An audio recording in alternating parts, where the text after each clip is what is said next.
Hello friends, study with मैंक के current affair session में आपका स्वागत है। ये current affair SSC, banking, railway, state PCS, CDS, CAPF, NDA और अदर कॉम्पिटिटिव एग्जाम आदि में सहायक होंगे। आज की डेट है 30 जनवरी 2021। तो चलिए आज का करंट अफेयर शुरू करते हैं। आज का पहला प्रश्न है, हाल ही में भारत की पहली नौका पुस्तकालय कौन से नदी के किनारे शुरू की गई है? Option A Narmada, option B Brahmaputra, option C Kaveri, option D Hooghly. देखिए, हाल ही में जो है भारत की पहली नौका पुस्तकालय हुगली नदी के किनारे कोलकाता में शुरू की गई है। कोलकाता में शुरू की गई है। भारत में पहली बार पश्चिम बंगाल परिवहन निगम ने एक हेरिटेज बुक स्टोर के सहयोग से हुगली नदी पर एक नाव या नौका पुस्तकालय की शुरुआत की है। इस नौका पुस्तकालय में हिंदी, अंग्रेजी और बंगाली में कई पुस्तकों का संग्रह है। यह एक फ्लोटिंग लाइब्रेरी है। यह हुगली नदी में फ्लोट कर रही है।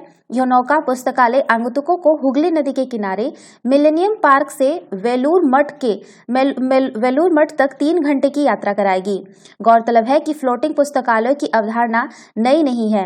वर्ष 2004 में मैनहट्टन में इस प्रकार की फ्लोटिंग लाइब्रेरी संचालित हो रही है।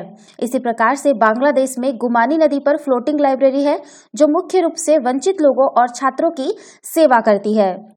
तो इसका सही आंसर होगा ऑप्शन डी हुगली। चलिए नेक्स्ट क्वेश्चन पे चलते हैं।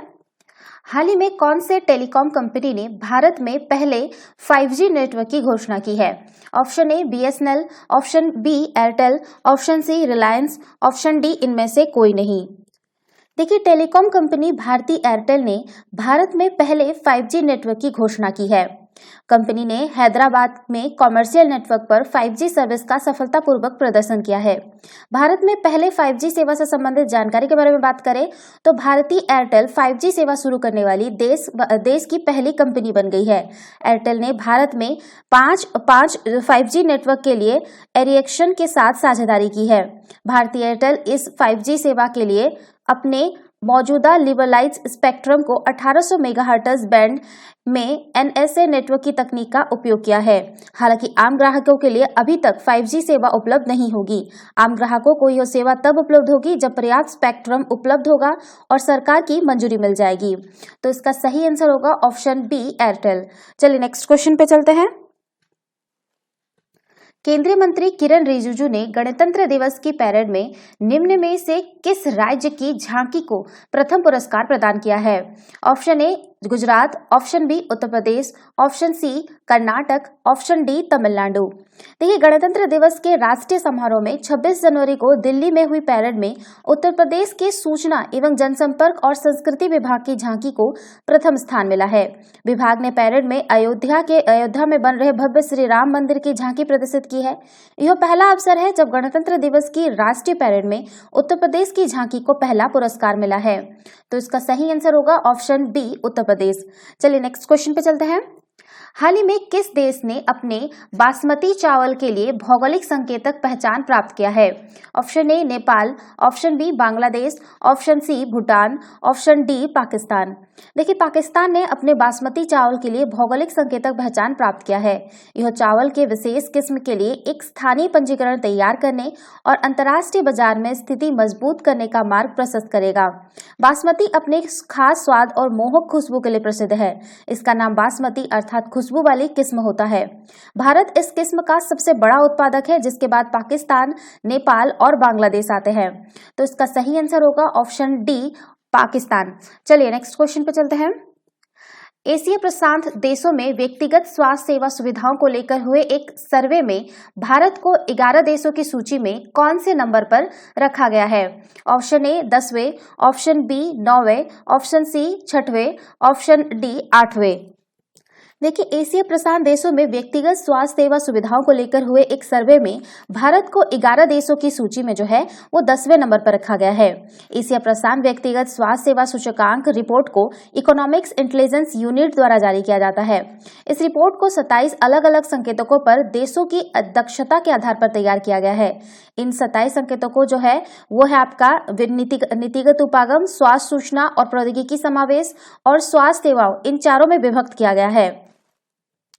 इस सूचकांक में शामिल एशिया प्रशांत के देशों की रैंकिंग निम्नानुसार देखें तो उसमें जो सबसे पहला है वो सिंगापुर, उसके बाद आपका ताइवान, जापान, ऑस्ट्रेलिया, दक्षिण कोरिया, न्यूजीलैंड, थाईलैंड, मलेशिया, चीन, भारत और इंडोनेशिया है। इसे जो है जैसा कि मैं पहले बता चुकी हूं, द इकोनॉमिक्स इंटेलिजेंस यूनिट द्वारा जारी किया गया है। The economic intelligence unit economic group का शोध और विश्लेषण विभाग है। उल्लेखनीय है कि the economic group the economic अखबार से जुड़ी एक कंपनी है। लंदन में स्थित इस संस्था को स्थापना जो है आपका 1946 में की गई थी। द इकोनॉमिक्स इंटेलिजेंस यूनिट का प्रमुख कार्य व्यवसायों, वित्तीय फर्मों और सरकारों को पूर्वानुमान और सलाहकारी सेवाएं प्रदान करना है। तो इसका सही आंसर होगा ऑप्शन ए 10वें। ये भी नोट डाउन कर लीजिएगा कि किसके द्वारा जारी किया गया है। ठीक है, चलिए नेक्स्ट क्वेश्चन पे चलते हैं। किस देश ने साल 2021 में संयुक्त राष्ट्र की शांति मिशन के लिए $1.5 लाख की मदद करने की घोषणा की है? Option A Nepal, option B Bharat, option B Bangladesh, option C Bharat, option D Pakistan. देखिए, भारत ने संयुक्त राष्ट्र को शांति मिशन के लिए 1.5 लाख करोड़ की मदद करने की घोषणा की है। साथ ही कहा है कि साल 2021 अधिक केंद्रित तरीके से और खासकर कोरोना महामारी के संदर्भ में वैश्विक समुदाय को शांति स्थापित करने का विशेष अवसर प्रदान करता है। संयुक्त राष्ट्र में भारत के राजदूत TS त्रिमूर्ति ने कहा है कि हम शांति स्थापना की गतिविधियों के लिए कोष को समर्थन करते हैं। तो इसका सही आंसर होगा ऑप्शन सी भारत। चलिए नेक्स्ट क्वेश्चन पे चलते हैं। कोरोना वायरस महामारी से निपटने में आलोचना के चलते किस देश के प्रधानमंत्री गुइसेप कोंटे ने हाल ही में इस्तीफा दे दिया है? Option A France, option B Germany, option C Italy, option D रूस। देखिए, कोरोना वायरस महामारी से निपटने में आलोचना के चलते इटली के प्रधानमंत्री गुइसेपे कोंटे ने हाल ही में इस्तीफा दे दिया है। गुइसेपे कोंटे को जो है साल 2018 में इटली का प्रधानमंत्री नियुक्त किया गया था। इससे पूर्व उन्होंने अपने करियर का अधिकांश हिस्सा कानून के प्रोफेसर के रूप में बिताया और साल 2013 से साल 2018 के बीच में इतालवी प्रशासनिक ब्यूरो के सदस्य भी रहे। तो इसका सही आंसर होगा ऑप्शन सी इटली। चलिए नेक्स्ट क्वेश्चन पे चलते हैं।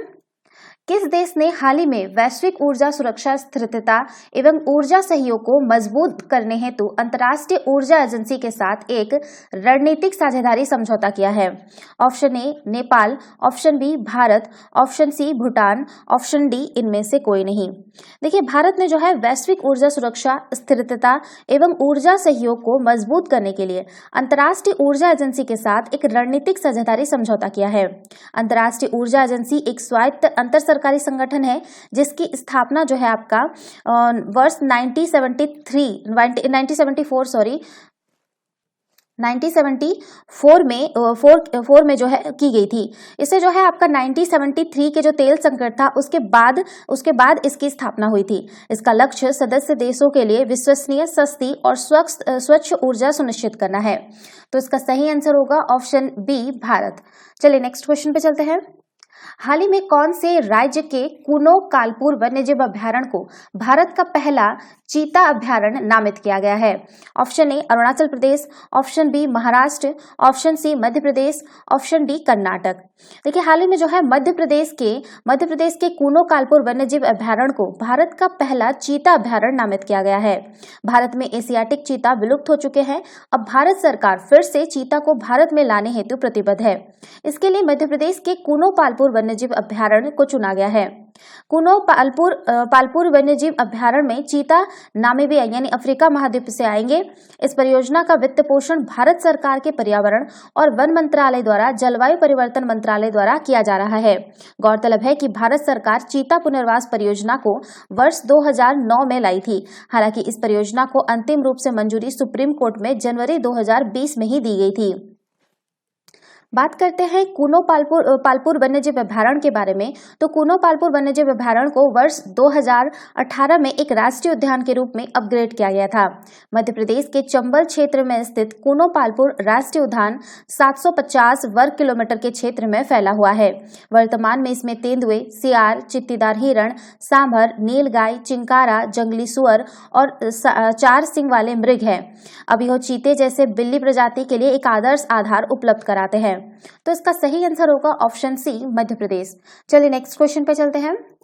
हाल ही में 98 देशों के लिए जारी हुई कोविड प्रदर्शन सूचकांक में भारत को कौन से स्थान पर रखा गया है?